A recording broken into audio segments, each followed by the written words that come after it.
The 2022 Petit Le Mans marks the end of an era in American sports car racing.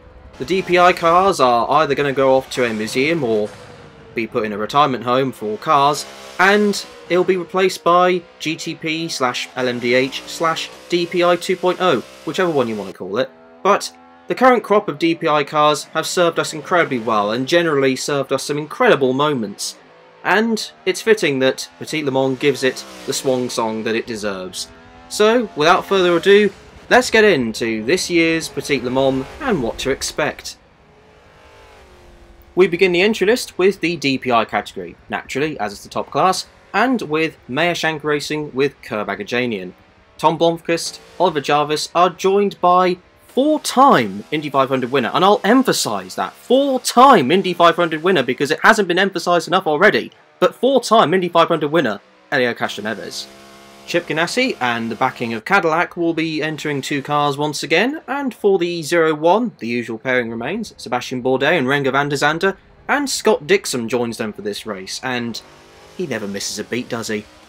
Meanwhile, for the 0-2 car, it's much the same here as well. Earl Bamber and Alex Lynn, the usual pairing, are still there, but Ryan Hunter-Reay joins them for this race, which is slightly odd because he was in the 0-1 car at the Sebring 12 Hours earlier this year, but still, that's what they've decided.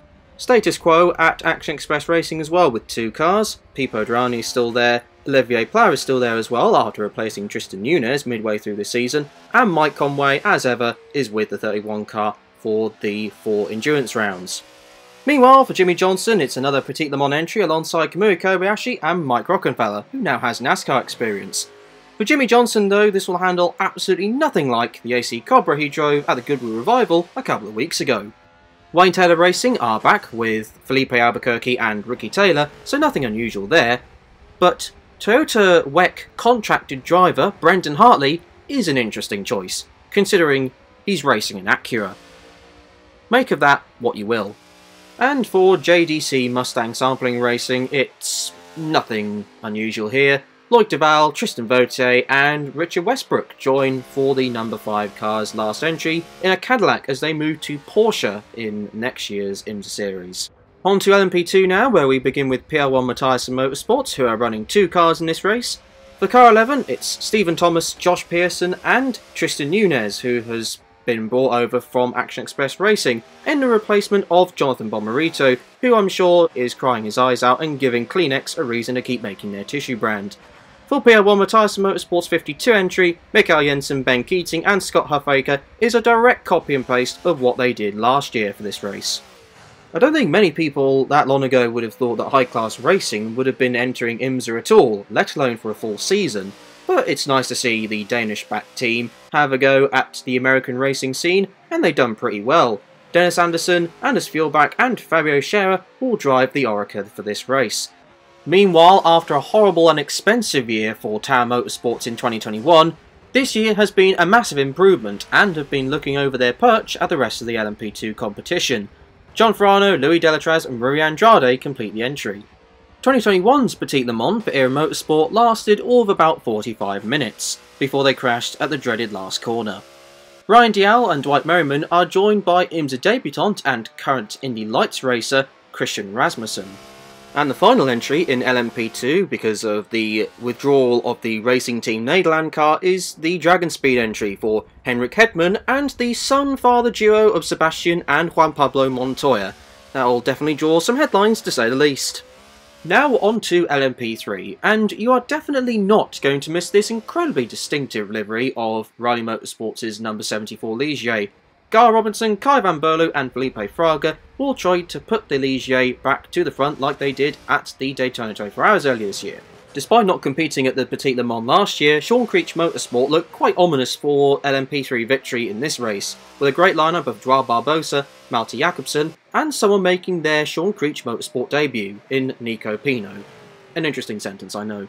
The number 54 Core Autosport entry might have 2 bronze drivers in its lineup, but considering it's leading the LMP3 standings, I don't think that's making any difference in terms of the speed that they're producing. George Kurtz, John Bennett and Colin Brown make up the number 54 Ligier. A very famous name in the racing world, Andretti Autosport might be entering their last race in LMP3 competition, as the team are rumoured to be going into LMDH with a manufacturer, but that's unconfirmed at this point. Jarrett Andretti, Gabby Chavez and Josh Burden make up the Ligier number 36 car. All the while, for the number 38 Performance State Motorsports Ligier, the team would have entered, by the end of this race, 8 different drivers over the course of the season, so let's hope Tyler Max and Cameron Shields and Dan Goldberg can be a trio that lasts longer than just this race. Meanwhile, for the AWA entries, it's a much more conventional lineup, let's just put it that way. Instead of multiple drivers racing for multiple different cars across the 3 they'd initially entered, for the 2 they are now going to enter, Matthew Bell, Ori Fadani and Lars Kerner in the 13, whilst Anthony Mantella, Josh Sarche and Kyle Marcelli are in the brand new number 76. They are the only 2 Duqueens entered into the race. And to round off the fascinating class that is LMP3, we have Junior 3 Racing. Nolan Siegel, Ari Ballo and Canadian Garrett Grist drive the number 30 Ligier. Now on to GTD Pro, where the entries have kind of nosedived a little bit since the start of the year, but I guess for a new class that is to be expected. But even so, what is very great to see is the Risi Competizione Ferrari returning, with a fantastic trio of Davide Rigon, Daniel Serra and James Collado. BMW, in an official capacity with Rahal Letterman Lanigan, will be entering the LMDH class next year, but this year debuted with their M4 GT3 in IMSA. John Edwards, Connor De Filippi and Augusto Farfus make up the number 25. Corvette Racing once again enter with their, well, Corvette. I mean, this is not a revelation, I mean they've been doing it since the Stone Ages, so not a surprise whatsoever. But Antonio Garcia and Jordan Taylor are joined by Nicky Katzberg. Vassar Sullivan Racing will be glad that Jack Hawksworth is back in fit and physical order after a motorbike incident earlier this year.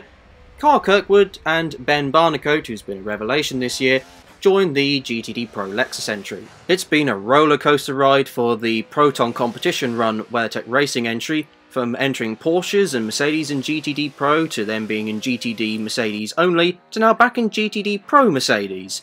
Mikhail Grenier, Maximilian Buch and Gotts make up that entry. Pfaff Motorsports have been the class act of the GTD Pro field this year, winning 5 out of the 10 races so far. They'll hope to get that win percentage to around 54% by the end of this race. Matt Campbell, Felipe Nasr and Mathieu Jaminet will hope to do so. Finally, Aston Martin and Heart of Racing enter their car for the Petit Le Mans with Alex Riberas, Ross Gunn, this time joined by Tom Gamble, not Maxime Martin, as Martin, who has also been racing the 27 GTD only car this year, is going to be prioritising that to try and win the championship. Speaking of GTD, Wright Motorsports are in with a shout of still winning the GTD class, but will have to beat the number 27 Heart of Racing Aston Martin to do so. Ryan Hardwick and Jan Halen are in contention. Zach Robichon is purely the endurance driver, but he'll have an incentive to try and help them. And in a nice segue, this is the car that they're trying to beat, the number 27 Heart of Racing Aston Martin. Roman De Angelis is the points leader at the moment. Maxime Martin and Ian James will do all they can to try and get him that GTD title. Meanwhile, an entry we can expect an awful lot more of next year by the sounds of it is Italian GT Ferrari powerhouse AF Corsa, who may enter 2 cars next year. Simon Mann, former Ford World Rally driver Louis Perez Companc and Tony Velander make up the 21 entry. Paul Miller Racing missed out on the Daytona 24 Hours this year because their new BMW M4 wasn't going to be ready in time. But the team have put that behind them, and Brian Sellers, Madison Snow and the endurance driver Eric Johansson have done a fantastic job in the new car. The Team Hardpoint Porsche return once again, and it's with the usual double of Catherine Legg and Rob Ferriol, and Nick Boole joins them after doing the Daytona 24 Hours earlier this year in place of Stefan Wilson. For the second Vassar Sullivan Lexus, the number 12 entry, it's been a very consistent year. Nothing dramatic, several third places the best results, but all that could change for Frankie Montecalvo, Aaron Tielitz and Richard Highstand by the end of the 10 hours. Could a win be on the cards?